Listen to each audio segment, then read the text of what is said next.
Welcome to Client Success Matters, the podcast where we dive into strategies and insights that drive exceptional client relationships and agency success. Today, I'm thrilled to welcome Claire, founder of Quansah Consulting, a people-focused consultancy that helps growing agencies, in her words, get their shit together. Through training, workshops, and hands-on consultancy, Claire works closely with agencies to ensure they have the right skills and systems in place for their teams to focus on what they do best. Claire brings 18 years of experience working in PR and communication agencies, where she led client accounts for major brands and held senior roles in operations and business development. Beyond her consulting work, Claire is a passionate advocate for improving diversity and representation in the communication industry. She serves as a long-standing advisor and mentor for initiatives aimed at improving opportunities for Black, Asian, mixed race, and ethnic minority PR and communication professionals. In today's episode, we tackle a topic that often elicits strong reactions in agency settings: timesheets. We explore why timesheets matter, how to use the data effectively, and the specific considerations for client services teams. Claire shares her expertise on using timesheet data to understand capacity, make those strategic decisions, and improve client relationships. We discuss the challenges of implementing effective time tracking and the best practices that turn timesheets from an administrative burden into a valuable business tool. Whether you're a timesheet enthusiast or a skeptic, this conversation offers practical insights on how time tracking can support your agency's growth and client service excellence. So whether you're in client services, agency leadership, or operations, I'm confident you'll find valuable takeaways in our conversation with Claire about making timesheets work for you and your team.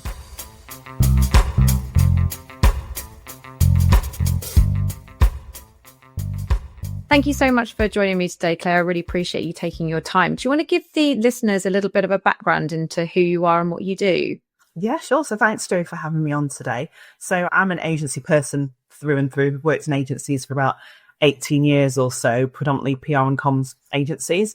And so started out very much client facing, but then gradually throughout that time doing more on the ops side of things. So worked in Havas's PR function up in Manchester, where I headed up ops there, as well as working on some big clients, and then spent time at another agency where I was brought in to set up their business development team. And that was much more on the kind of processes and ways of working side rather than doing the selling. So did that for a couple of years, and just under 2 years ago, actually 18 months-ish, I decided to set up on my own and start working with agencies. So taking some of my big agency and small agency experience to help agencies work better. I tend to say that I help agencies get their shit together, just because there's a lot of chaos and things that go on with, especially with small agencies as they're starting to grow. So helping them to kind of ease some of those growing pains and make life a little bit smoother for everybody involved. Great. And today we're going to be talking about the dreaded timesheets, which most people in agencies have, pretty strong opinions about. What's your stance? Do you love them or do you loathe them? I'd say probably, Claire, the account executive who started her first job and was kind of, forced to do timesheets week on week, would say I hated them. But it's definitely been, I think, as you become more senior with an agency and having to get more involved in that planning and resourcing and understanding how an agency makes its money, you start to realize that, timesheets are actually really, really important. It's about using them properly. That often tends to be the issue. So I'm kind of in the middle. I hate them to an extent because I know they can be a challenge to use, but I know that they bring a lot of benefits to people and benefits to agencies. And on that benefits then, what does it give to agencies? What is the importance of having timesheets? So essentially, I say there's kind of two key things you get from timesheets. You get to understand your productivity and your profitability. So those are the two core elements of data you're going to be able to understand from an agency's perspective. So understanding, from the productivity side of things, where and how time is being used, and ultimately money as well, from, how you're planning projects and things, how people are working on those projects in terms of all client work, where time's going, where bigger chunks of time are being used as well.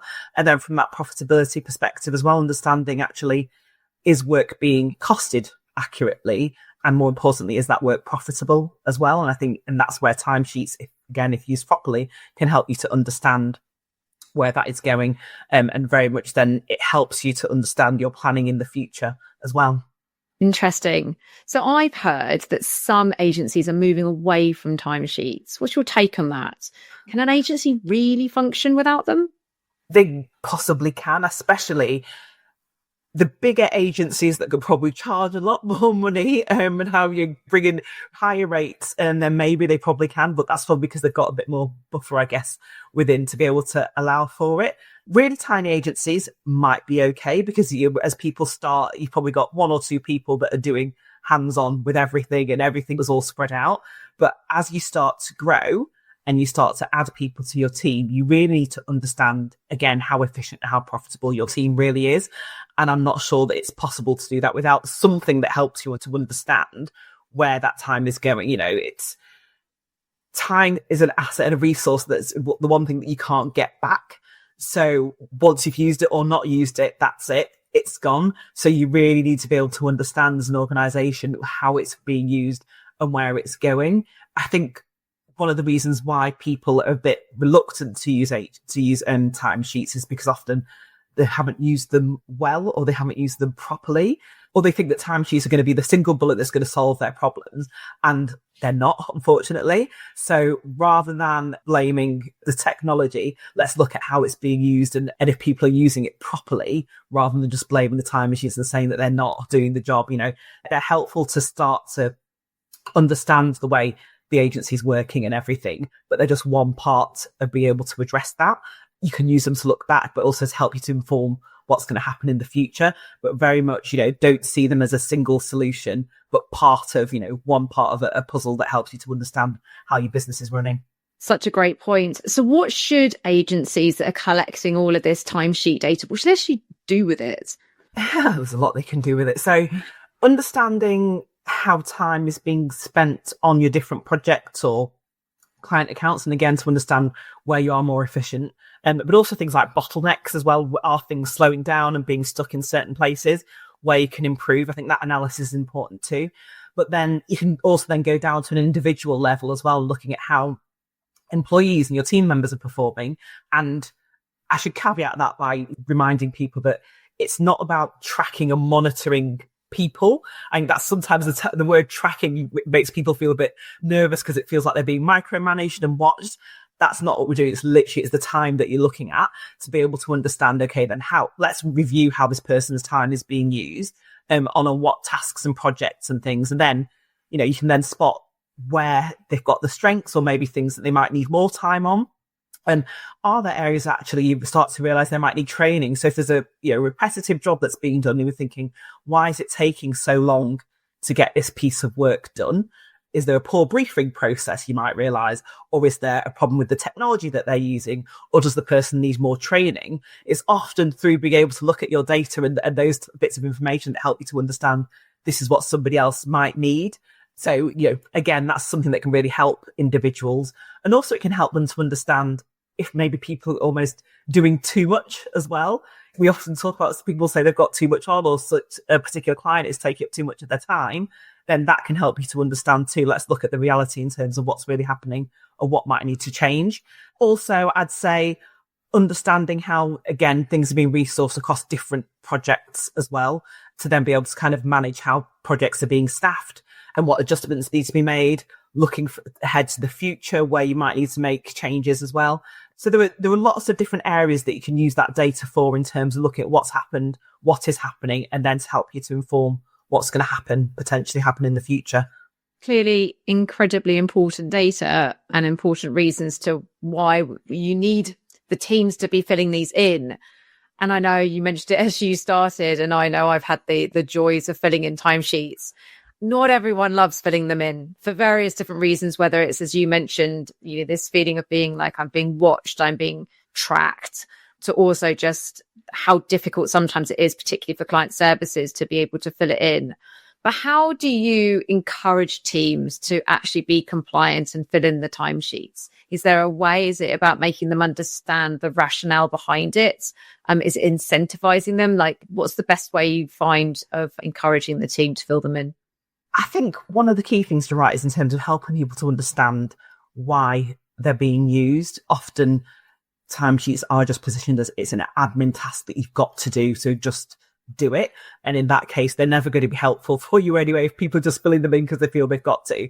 So helping people to really understand why your agency is using them and what the benefit is, not just to the agency, but also for them. I always say that I think people are kind of inherently selfish. So if you're going to ask somebody to do something new or different, you probably need to explain to them what's in it for them. What does it mean for them? Rather than just, oh, we've got a new tool, use it. So making sure that they understand the potential benefits that we're going to get from using this new software, whatever it might be, what that data is going to be used for, explain the potential impact and benefit it could have. You know, as a member of a team, does that mean we might be able to then hire more people because we'll realize that our teams are short staffed? Does it mean that, you know, if we're saving money or making more money, that's maybe a difference in the types of perks we could get?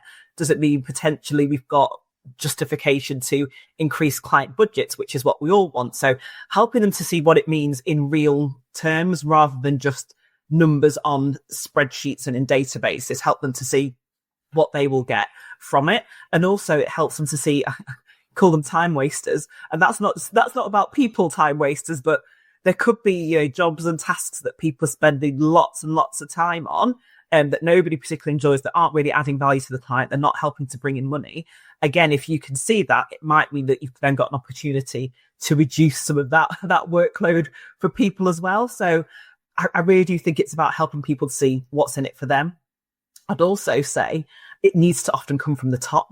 Leaders, founders, CEOs need to be the ones that send that message and set the example as well. Unfortunately, you know, if we're saying it's something that's really, really important to the organization and to the success of the business, then if they can communicate that too, but also communicate it by demonstrating it, by showing that they are just as committed to making sure that they're sharing, they're putting that time in and that effort in as well, can make all the difference. Definitely. And I know that with client services, it always feels like it's a bit of a contentious one as well, because you know, typically for production or creative or maybe content, it's a lot easier to track your time when you're working on one specific project. But it's a lot harder for client services where a lot of the work that they do can be relationship driven or internal work, writing briefs, etc. So should client services fill in timesheets?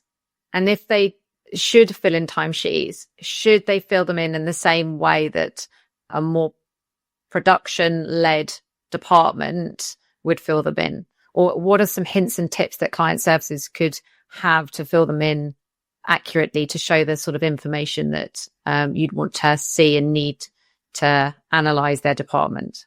I'd say yes, they should still fill them in because it's still time that's being used by the business. Because it's always helpful to know how members of the team are being used in terms of what they're delivering for clients. I think sometimes people see, you know, client services almost like a softer service because it's not necessarily hands-on production or creative, but actually it's still part of the team. It's still a service that delivers value for clients. So there's still that importance of understanding how their time is being used, whilst it might not be as clear cut as, you know, design work, and it's still something that can help to deliver value. So if you are doing work that may still be internal, looking at, okay, how much of that time is going towards particular projects or to particular clients, and what that's then bringing back for us, depending on your team size as well. So being able to kind of track that and monitor against other clients, you can really start to see where they're being able to bring in value, because you can look at when they're spending more time maybe on certain clients than others, what are the trends and patterns that you're seeing. Obviously, it might be that they're spending more time on non-billable client work, which kind of goes into your thoughts around what they should be tracking and not. But just because it's not billable, it doesn't mean it's not valuable. And that's the key there, isn't it? With client services, that they're to add that value, really. And with my background being traditional PR agencies, our roles, you know, start out very much kind of client services as well as doing the delivery as well. So we're mixing, almost kind of wearing multiple hats. But it's still important to be able to see, okay, then when you are spending that time doing the relationship building or doing the internal stuff, whether it's drafting docs or whatever, you still need to be able to see, okay, then what does that mean for us? What is that bringing in for us? So I still say very much client services should be filling in those timesheets so we can see where that's going. Yes, completely agree with you. I was just thinking about what you were saying there. And I suppose one of the questions that I was going to ask you was around about capacity within client services. Is using timesheets a good way to assess the capacity within the client services teams? Or is there a better way that you find that client services directors or the like should be managing or overseeing their client services utilizations?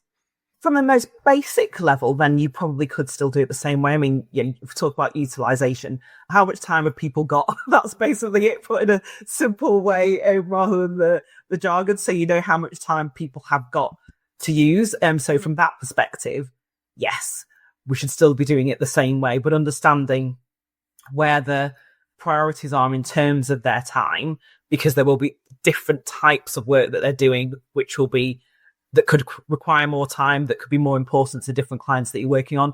Often, I guess sometimes from a client services perspective, you've got that unpredictability as well of when client services may have to kind of parachute in and help to resolve some issues too. And that's something that you can't predict. You never know, unfortunately, you never know when they're going to happen. But you can sense them, which is where maybe with that forward planning piece, you can start to think, okay, a good client services person can probably feel it in them also, don't they? That you think, hang on, there's something coming up with this client potentially that might require more resource or more time we might need to address. So you will have to be working out a little bit differently, but I still think that it's important to be able to look at utilization for client services teams, and you allow for some of that time that may well be kind of unpredictable time, that you allow that buffer for them. Again, like I said before, just because sometimes client services might be seen as a less direct, hands-on, tangible offering, it's still very much something that offers value to clients and something that then brings in, it helps to bring in money for an agency.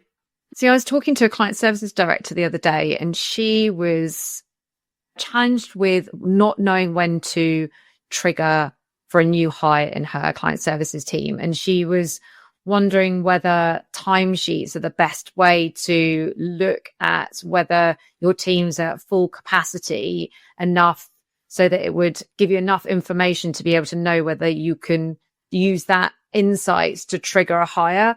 Is that sort of like your one source of truth, or should you overlay that with anything else?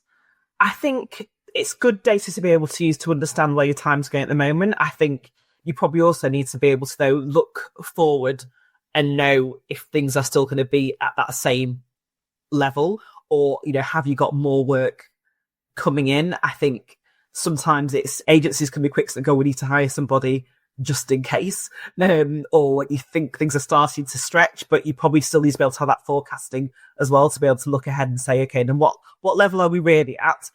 If we think we are to capacity, is that consistently happening? And do we think that that's going to still be the case, for the next few months, to then see if that justifies bringing on somebody else, which can be quite hard for people to swallow, because you think it's straight away, if we're at capacity, right, that means bring on another person. But actually, your finance team, who I think needs to be working with client services and ops, would probably be the first people to say, hang on a second, we can't just spend X thousands of pounds on somebody else if they're going to cover, their own salary. So it's looking at the past, but also looking at the future. Timesheet data will help you with that, because then you can look at the makeup of your projects and your clients. You can look at people's capacity, but you still need to be able to look ahead and say, will this person actually make enough of a difference, both in terms of people's time and capacity, but also when it comes to bringing in money as well and bringing in that revenue. And I suppose one of the biggest challenges that you have is that when you timesheet people, everyone feels that they have to justify their time. So every day, if you've got 7.5 hours to fill, then you're going to put into your timesheet that you've done 7.5 hours. Otherwise, you need to justify the reason why you're in the company. But then you're always going to have a view that everyone's at full capacity. And I think, and that's part of the challenge with it, is that people feel like they have to fill their time. You have to get to 7.5 hours, so you end up fudging things and whatnot.